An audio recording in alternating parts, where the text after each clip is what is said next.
حضرت جابر رضی اللہ تعالیٰ عنہ حضور صلی اللہ علیہ وسلم کی وحی کے رک جانے کی حدیث بیان کرتے ہوئے کہتے ہیں، حضور اکرم صلی اللہ علیہ وسلم نے ارشاد فرمایا، ایک روز میں چلا جا رہا تھا، یکا ایک مجھ کو آسمان کی طرف سے ایک آواز سنائی دی۔ میں نے نظر اٹھا کر آسمان کی طرف دیکھا تو کیا دیکھتا ہوں کہ وہی فرشتہ جو میرے پاس غار ہرا میں آیا تھا ایک کرسی پر بیٹھا ہوا ہے۔ مجھے اس سے خوف معلوم ہوا، دعا ادا ہوا، گھر آیا، گھر والوں سے کہا کہ مجھ کو چادر اڑاؤ۔ اس کے متعلق اللہ تعالیٰ نے یہ آیات نازل فرمائی، یا ایھا المدثر قم فانذر وربک فکبر وثیابک فطہر والرجز فہجر۔ اس کے بعد سے مسلسل وحی نازل ہونا شروع ہوئی۔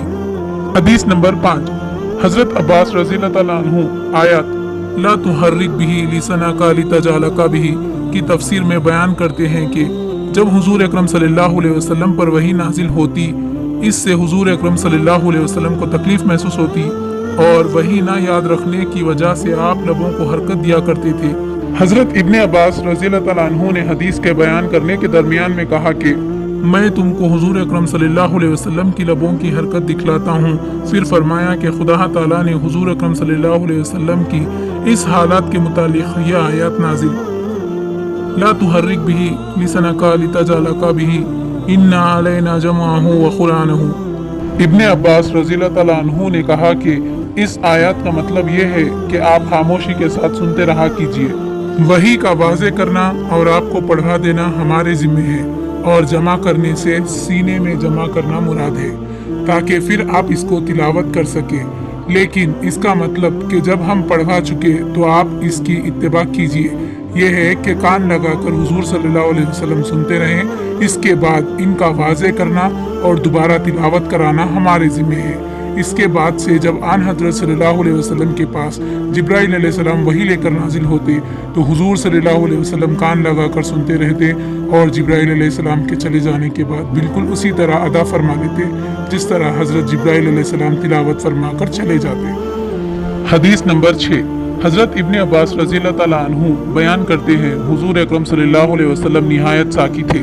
رمضان کے مہینے میں جب حضرت جبرائیل علیہ السلام آپ کے سامنے قرآن مجید دہرانے کے واسطے تشریف لاتے، اس زمانے میں حضور اکرم صلی اللہ علیہ وسلم کی سخاوت آندھی سے بھی زیادہ تیز ہوتی تھی۔ حدیث نمبر 7، حضرت ابن عباس رضی اللہ تعالیٰ عنہ ہی کا بیان ہے، ابو سفیان نے بیان کیا کہ اس زمانے میں کہ حضور اکرم صلی اللہ علیہ وسلم اور کفار قریش کے درمیان ایک مدت مقرر ہو چکی تھی۔ تاجروں کے قافلوں کے ہمراہ ملک شام میں پہنچے۔ ہرقل شاہ نصارہ نے ان لوگوں کو اپنے پاس طلب کیا جو مقام ایلیا میں مقیم تھے۔ یہ لوگ اس کے پاس حاضر ہوئے، اس نے ان کو اپنے خاص دربار میں اپنے سامنے طلب کیا۔ ان لوگوں کے ارد گرد روم کے بڑے بڑے لوگ کھڑے ہوئے۔ شاہ روم نے ترجمن کو طلب فرما کر ان لوگوں سے دریافت کیا کہ اس شخص یعنی رسول کریم صلی اللہ علیہ وسلم سے نسب میں کون شخص زیادہ قریب ہے؟ ابو سفیان کہتے ہیں، میں نے کہا میں ان سے رشتے میں زیادہ قریب ہوں۔ ہرقل نے کہا اس شخص کو میرے قریب لے کر آؤ اور اس کے ہمراہیوں کو اس کے پسے پشت کر دو۔ اپنے ترجمن سے کہا کہ ان لوگوں سے یہ کہہ دو کہ اس شخص میں سے کچھ اس نبی کے متعلق دریافت کرتا ہوں، اگر یہ کچھ جھوٹ بولے تو تم لوگ مجھ سے کہہ دینا۔ ابو سفیان کہتے ہیں، خدا کی قسم اگر مجھ کو ان لوگوں کا خوف نہ ہوتا کہ یہ میرے جھوٹ کو ظاہر کر دیں گے تو میں حضور اکرم صلی اللہ علیہ وسلم کے بارے میں یقیناً جھوٹی باتیں بیان کر دیتا۔ الغرض اس نے مجھ سے سب سے پہلے جو بات دریافت کی وہ یہ تھی کہ تمہارے نزدیک اس نبی کا میں نے کہا کہ ہم لوگوں میں نہایت حسب و نسب والا ہے۔ اس نے کہا کہ کیا تم لوگوں میں اس سے پہلے اور کسی نے ایسا دعویٰ کیا ہے؟ میں نے کہا نہیں، کسی نے نہیں کیا۔ اس نے پھر سوال کیا کہ کیا اس کے آبا و اجداد میں سے کسی نے بادشاہت کا دعویٰ کیا ہے اور بادشاہ ہو چکا ہے؟ میں نے کہا نہیں۔ اس نے کہا اس کی اتباع شریف بڑے لوگ کرتے ہیں یا ضعیف، کمزور اور چھوٹے؟ میں نے کہا ضعیف۔ پھر کہنے لگا ان لوگوں میں زیادتی ہوتی جاتی ہے یا کمی؟ میں نے کہا زیادتی ہوتی چلی جاتی ہے۔ کہنے لگا اس کے دین میں چلے جانے کے بعد کوئی شخص دین سے پھر جاتا ہے یا نہیں؟ میں نے کہا نہیں۔ اس نے کہا تم لوگوں نے اس دعوی نبوت سے قبل کبھی اس پر جھوٹ کا الزام لگایا ہے یا نہیں؟ میں نے کہا نہیں، ایسا کبھی نہیں ہوا۔ کہنے لگا دھوکے باز ہے یا نہیں؟ میں نے کہا نہیں، دھوکے باز نہیں ہے، البتہ اس وقت ہم میں اور اس میں ایک مدتہ معینہ مقرر ہوئی ہے، اس کے متعلق کچھ نہیں کہہ سکتا کہ کیا کرے گا۔ ابو سفیان کا بیان ہے کہ ان کلمات کے علاوہ اور کوئی کلمہ ایسا نہ تھا جس میں کوئی شک کی بات ملی ہوتی۔ پھر مجھ سے ہرقل نے دریافت کیا تم لوگوں نے اس سے کبھی جنگ بھی کی ہے؟ میں نے کہا ہاں لڑائیاں بھی ہوئی ہیں۔ اس نے کہا لڑائیوں کا کیا رنگ رہا؟ میں نے کہا ہمارے درمیان میں لڑائی ایک بازی کی طرح ہے، کبھی وہ بازی لے جاتا ہے، کبھی ہم لوگ بازی لے جاتے ہیں۔ ہرقل کہنے لگا وہ تم کو کیسی باتوں کا حکم دیتا ہے؟ میں نے کہا وہ کہتے ہیں خدا کی عبادت کرو، اس کے ساتھ کسی کو شریک نہ کرو، جن کو تمہارے اجداد پوچھتے تھے ان کو چھوڑ دو، نماز پڑھا کرو، سچائی، پاک دامنی، صلہ رحمی کو اپنا سیوا بناؤ۔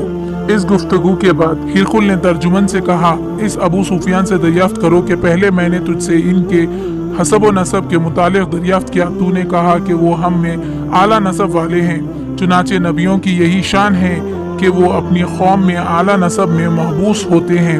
پھر میں نے دریافت کیا کہ اس سے پہلے تم لوگوں میں کسی نے بادشاہت کا دعویٰ کیا ہے، تو نے اس کے جواب میں کہا نہیں۔ میں کہتا ہوں کہ اگر اس سے پہلے کبھی کسی نے بادشاہت کا دعویٰ کیا ہوتا تب تو مجھ کو یہ کہنے کی جگہ ہوتی کہ یہ بھی اس کی تقلید کر کے بادشاہت چاہتا ہے۔ پھر میں نے تجھ سے دریافت کیا کہ کیا اس کے آبا و اجداد میں سے کوئی شخص بادشاہ ہوا ہے؟ تو نے جواب دیا کہ نہیں۔ میں کہتا ہوں کہ اگر اس کے اجداد میں سے کوئی شخص بادشاہ ہوا ہوتا تو میں سمجھ لیتا کہ یہ اپنی کھوئی ہوئی حکومت کا طلبگار ہے۔ میں نے تم سے یہ بھی دریافت کیا کہ دعوی نبوت سے قبل کبھی انہوں نے تم سے جھوٹ بولا ہے؟ تم نے جواب دیا نہیں۔ تو میرا خیال ہے کہ جب انہوں نے لوگوں پر جھوٹ نہیں بولا تو اللہ تعالیٰ پر کس طرح جھوٹ بول سکتے ہیں؟ میں نے تجھ سے دریافت کیا کہ اس کی اتباع کرنے والے لوگ شریف ہیں یا ضعیف؟ تو نے اس کے جواب میں کہا کہ ضعیف، چنانچہ نبیوں کی اتباع کرنے والے ایسے لوگ ہی ہوا کرتے ہیں۔ میں نے تجھ سے یہ بھی دریافت کیا کہ اس کے پیچھے چلنے والے زیادہ ہوتے جاتے ہیں یا کم؟ تو نے کہا کہ زیادہ ہوتے جاتے ہیں، چنانچہ ایمان والوں کی یہی شان ہے کہ اس میں کامل ہونے تک ترقی ہی ہوتی رہتی ہے۔ پھر میں نے تجھ سے دریافت کیا کہ اس کے دین سے ناراض ہو کر کوئی شخص علیحدہ بھی ہو جاتا ہے یا نہیں؟ اس کے جواب میں تو نے کہا نہیں، لہٰذا ایمان ایک ایسا عمدہ و شیرین چیز ہے کہ اس کی مسرت اور اس کا ذائقہ جس کے دل میں جاگزین ہو جاتا ہے پھر نہیں نکلتا۔ اس کے بعد میں نے تجھ سے دریافت کیا کہ دھوکہ دہی بھی کر لیتا ہے یا نہیں؟ تو نے اس کے جواب میں بیان کیا کہ نہیں، چنانچہ سچے نبیوں کی یہی شان ہے کہ کسی کو دھوکہ نہیں دیتے۔ میں نے تجھ سے دریافت کیا کہ تم کو وہ کون سی امور کا حکم دیتا ہے؟ تو نے اس کے جواب میں کہا کہ کہتا ہے کہ خدائے واحد کی پرستش کرو، اس کے سوا کسی کو شریک نہ بناؤ، بتوں کی عبادت اور پوجا چھوڑ دو، پاک دامنی راستہ اور نماز کا حکم دیتا ہے۔ بس اگر تو ان باتوں میں سچا ہے، میں یقین کرتا ہوں کہ وہ میرے قدموں کی جگہ کا بھی مالک ہو جائے گا۔ مجھے یہ معلوم تھا کہ ایک شخص ایسا پیدا ہونے والا ہے، لیکن خدا کی قسم یہ معلوم نہ تھا کہ وہ تم لوگوں میں پیدا ہوگا۔ اگر مجھ کو خلاصی ممکن ہوتی تو میں ضرور ان کے پاس پہنچ کر ان کے دیدار سے فیضیاب ہوتا، اگر ان کی خدمت میں ہوتے تو ضرور ان کے پاؤں دھوتا۔ اس کے بعد اس نے حضور اکرم صلی اللہ علیہ وسلم کا نامہ گرامی جو آپ نے واحد کے ہاتھ شاہ بصرہ کو روانہ کیا تھا طلب فرمایا، جو لایا گیا۔ اس میں یہ مضمون تحریر تھا: بسم اللہ الرحمن الرحیم، من جناب محمد بن عبداللہ رسول اللہ، شاہ روم ہرقل اور ان لوگوں پر سلام ہو جو حق کی اتباع کرنے والے ہیں۔ حمد و صلات کے بعد میں تجھ کو اسلام کی دعوت دیتا ہوں۔ اگر تو مسلمان ہو جائے گا تو اللہ تعالیٰ تجھ کو دوہرا اجر عطا فرمائے گا۔ اگر تو نے اس سے اعراض کیا تو تیری تمام رعایا کا گناہ تیرے اوپر ہوگا۔ اس کے بعد یہ آیت تحریر تھی: قُلْ يَا أَيُّهَا الْكِتَابُ تَعَالَوْا إِلَىٰ كَلِمَاتٍ سَوَاءٍ بَيْنَنَا وَبَيْنَكُمْ أَلَّا نَعْبُدَ إِلَّا اللَّهَ وَلَا نُشْرِكَ بِهِ شَيْئًا وَلَا يَتَّخِذَ بَعْضُنَا بَعْضًا أَرْبَابًا مِّن دُونِ اللَّهِ فَإِن تَوَلَّوْا فَقُولُوا اشْهَدُوا بِأَنَّا مُسْلِمُونَ۔ راوی کہتے ہیں ابو سفیان نے بیان کیا کہ جب ہرقل اس کلام اور نامہ والا کے پڑھنے سے فارغ ہو گیا تو بہت کثرت سے شور و گل دربار میں مچ گیا۔ ہم لوگ وہاں سے نکال دیے گئے۔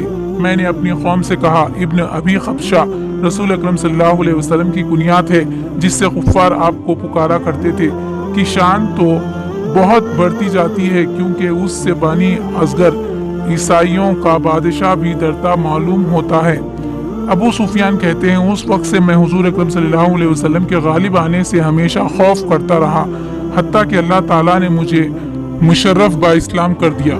القصہ: امیر ایلیا اور وزیر ہرقل اسقف پادری اعظم نصارہ کی خدمت میں پہنچے۔